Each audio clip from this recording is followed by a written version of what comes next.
From the studios of Farm Journal Broadcast, this is AgDay.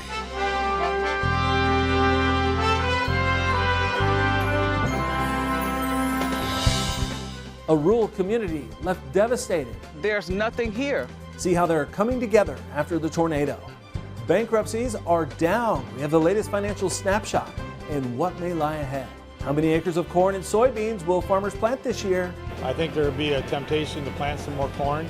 We head to the source, the farmers themselves, to ask some questions. Right now on AgDay. Good morning, I'm Clinton Griffiths. Private estimates are now being released ahead of USDA's prospective plantings report. The Pro Farmer Doan annual spring planting survey results are in as well. They indicate more corn and near steady soybean acreage for the year 2023. Now, corn acres, they came in at 92.1 million, up 3.5 million acres from last year, with soybeans at 87.4 million acres, down just 100,000 acres. Other spring wheat and durum acres are projected to rise 1.6% to more than 12 million acres, and that would put total wheat plantings at almost 50 million, up about 4 million acres from last year. And finally, farmers intend to plant just over 11 million acres of cotton, which is down more than 2.5 million acres. Now, what are some of the reasons for the acreage shift this season? AgDay's Michelle Rook talked to farmers around the country to find out. Clinton, farmers told me they're planning to plant more corn this year. Now, that was even before the corn-soybean price ratio got even more favorable with the recent drop in soybean prices versus corn. However, lower input prices, feed demand, and weather all play a role and will continue to up until the crop is actually planted. Farmers around the Corn Belt are anticipating a big year for corn in 2023, especially with improving soil moisture in some corn deficit areas where cash prices have remained strong. You know, a big demand with corn in our area, whether it's ethanol, whether it's the feed mills.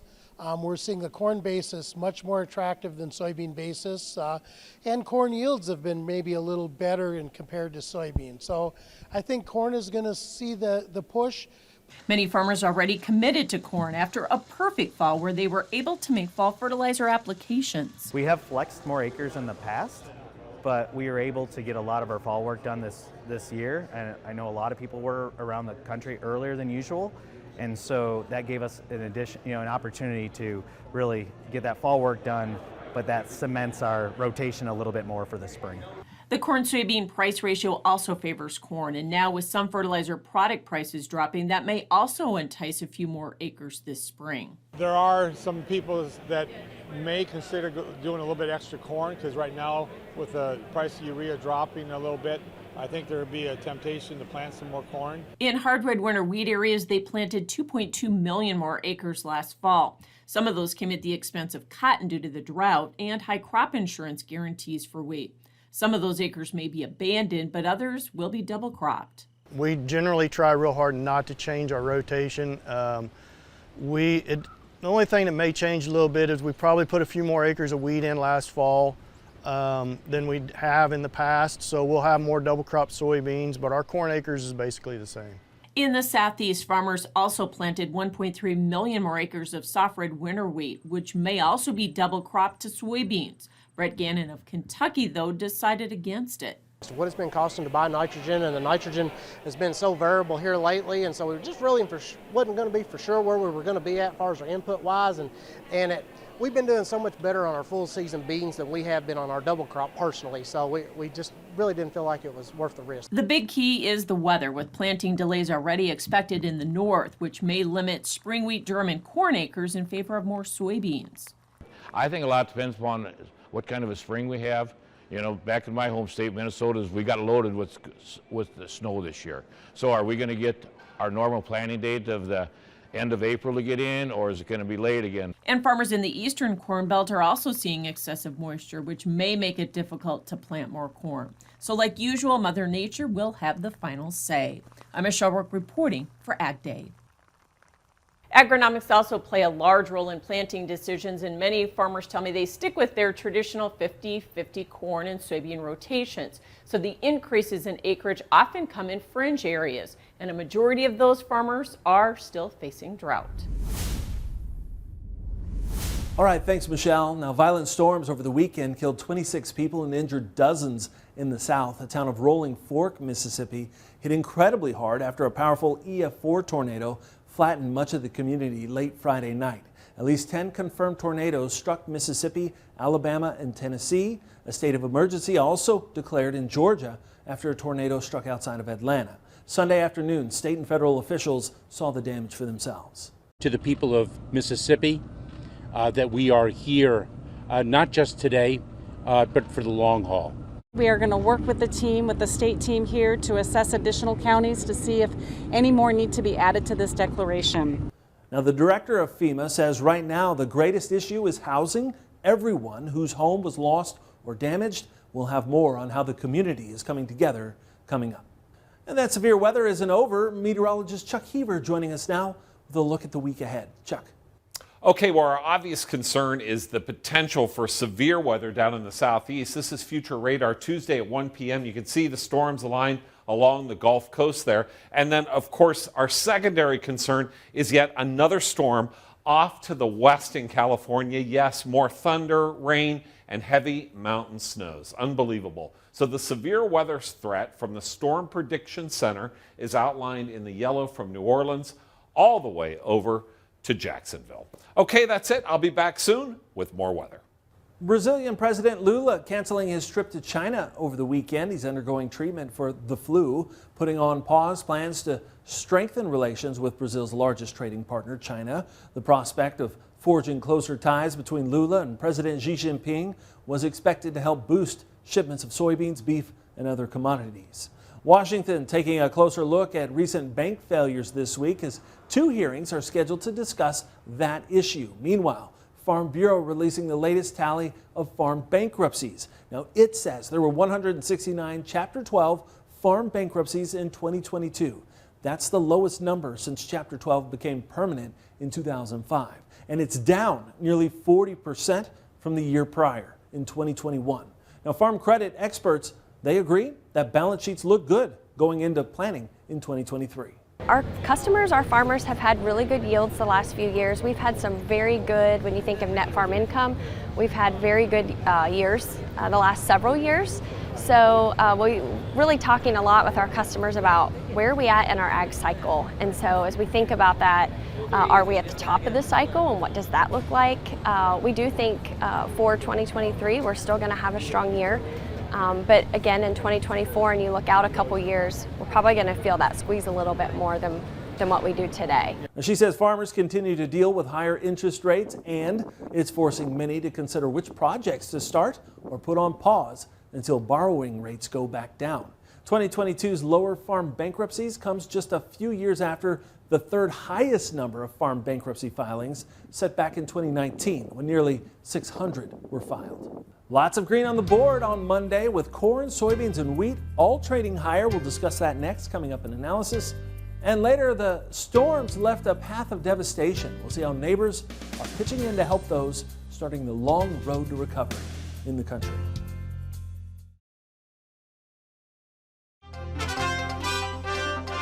Is the world still investing in agriculture technology? Ag Funder, which gives a report every year on how much investment pours into the food and ag tech space, just came out with its 2022 numbers. It says the industry saw nearly $30 billion of investment. You'll see all 4 quarters for the year on the right side of the screen. That's good, but it's 44% lower than the record set back in 2021. Now, 2021 saw a record nearly $52 billion worth of investment. Ag Funder says the drop year over year is likely due to supply chain issues, war, oil prices, and macroeconomic pressures. Soybeans continuing to press higher to start the week, along with most of the ag markets. Michelle Rook is back, and she's joined by Mark Schultz of North Star Commodity to discuss it. And we had a lot of green on the board on Monday. And Mark, let's talk about part of it, more of a risk-on type environment in the outside market spilled over into the commodities sector, didn't it? Yeah, I think the outside markets started to make a nice little performance even back last week, just a little bit. For as much negative news as we had, we held on very well.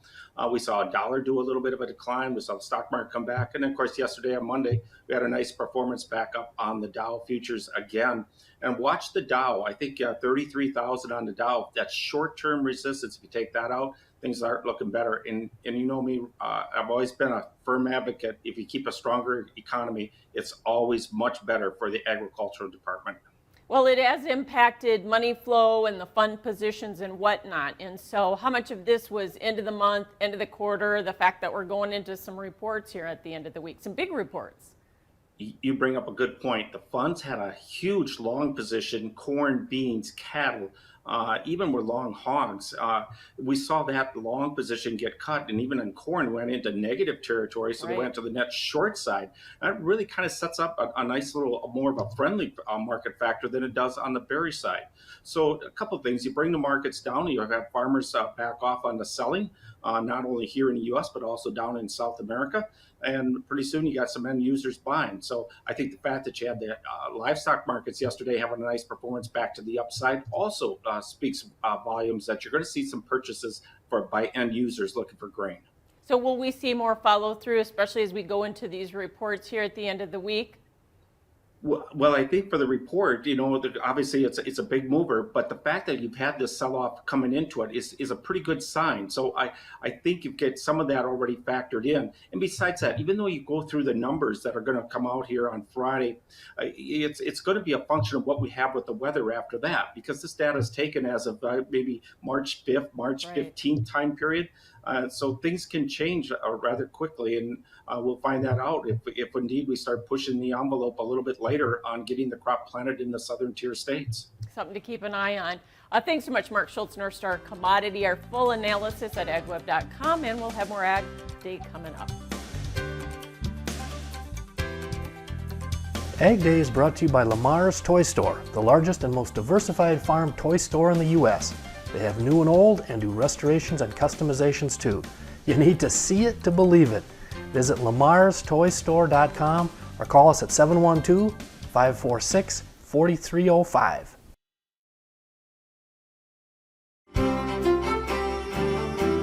Meteorologist Chuck Hebert joining us here with our national forecast. And Chuck, I feel like we're in broken record territory here. We've been talking about these West Coast storms forever, and yet another one on the way. Yeah, and then the severe weather down in the southeast. So it is just literally like a train. It just keeps coming in. And of course, with all the southeast bad weather, we have another round of it yet today.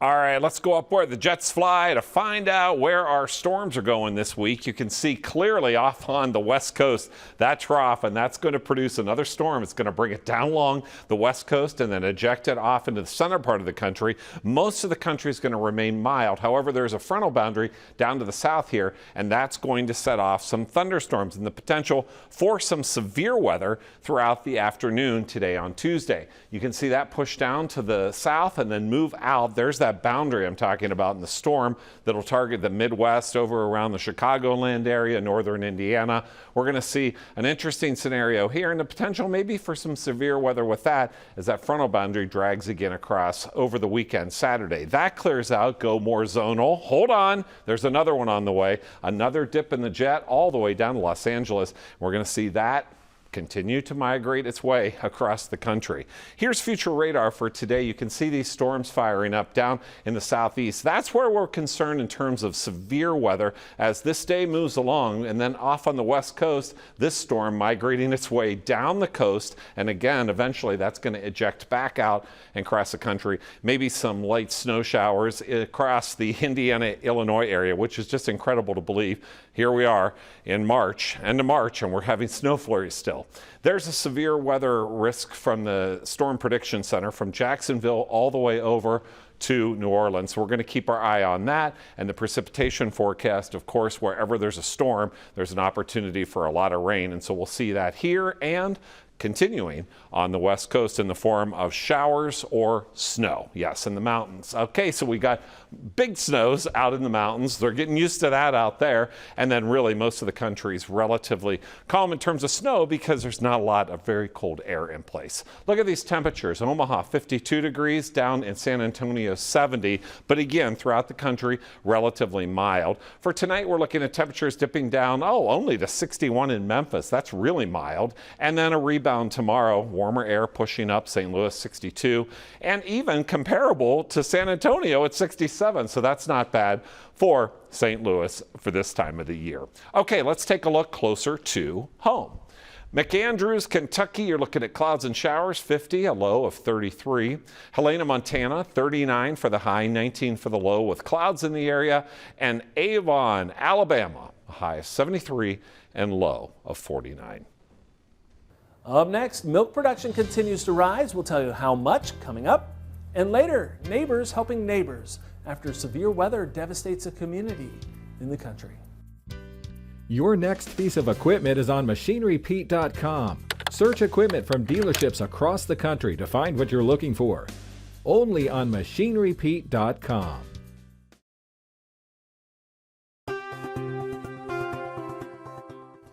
There's been a slight increase in milk production across the country, with 5 of the top 6 states showing an increase, except for California. The February USDA milk production report showing an almost 1% increase in year-over-year production, with a total of 17 billion pounds of milk produced. Also following suit, U.S. cow numbers documented growth, up 37,000 head from last February and up an additional 12,000 cows from the previous month. An expert with EverAg says tailwinds from generally strong 2022 profitability continue to propel modest growth in the national herd size as well as milk output. So let's look at those milk prices. We'll take a look at Class 3 milk. March was unchanged as we wind down the month at just over 18. April up over 19. Class 4 milk, not a lot of movement there, with March up over 18.40 with the balance of the year unchanged. And we continue to keep you updated and informed about an important date coming up for dairy and livestock producers. It's June 11th. That's when 91 over-the-counter antimicrobial products will go under prescription oversight. It's part of a broader effort by FDA to combat antimicrobial resistance and protect animal and public health. The industry says that's why now is an important time to seek out a veterinarian client-patient relationship, or a VCPR. That is a mutual agreement between the animal owner and the veterinarian, where the veterinarian has an understanding of the animals on an operation, the type of care they're given on a regular basis, their purpose, and the risk factors associated with management of those animals. Now, once a VCPR is in place, animal owners would simply contact the vet to discuss the situation, and the vet would then provide them a prescription if needed. Now, every state has a different set of pharmacy laws, so how those prescriptions will be filled will look different throughout the country. For more information, head over to dairyherd.com. Up next, the power of food. We'll see how a neighbor is pitching in to serve those facing devastation following the weekend storms in the country. The 2023 Bracket Busters Challenge, presented by Case IH, is underway. Who's still in the game? To find out, head to AgWeb now through April 3rd to check the leaderboard.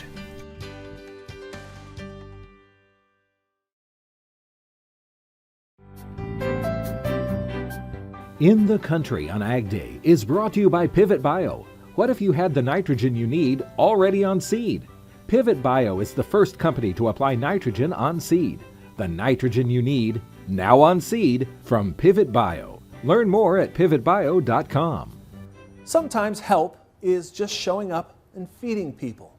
After violent storms in the South over the weekend, communities are now beginning the long cleanup process, and their neighbors are showing up to help. Ivan Rodriguez reports. Say, like a lazy Susie of a smoker. Even though Joshua Haynes can't do much to physically build back the city of Rolling Fork, Mississippi, it didn't stop him from wanting to help a community in pain, one meal at a time. I told my wife yesterday, hey, we ought to just go cook for him. Haynes and his friends weren't the only ones wanting to help. It's the kind of gesture those who lost everything could appreciate. And I can't find anything at all. For Erwin Macon, really can't recognize most of this stuff. Everything he had was taken in an instant when the tornado that tore through this trailer park also claimed his home. A lot of people are in a whole lot worse shape than I am. You know, losing everything, one thing, but being injured, some loss of life. A new satellite image showing the deep scar through the town left by the tornado, a stunning sight for those in the community. There's nothing here. There's nothing here but a lot of wood, bricks, and rubbish. There's nothing here. And even though all Macon could salvage from his property was a suitcase and a pair of sneakers, he also isn't giving up. To come through this here, there is God. In Rolling Fork, Mississippi, I'm Ivan Rodriguez. Ivan Rodriguez reports. And that's all the time we have this morning. We're sure glad you tuned in. From all of us here at AgDay, I'm Clinton Griffiths. Have a great day.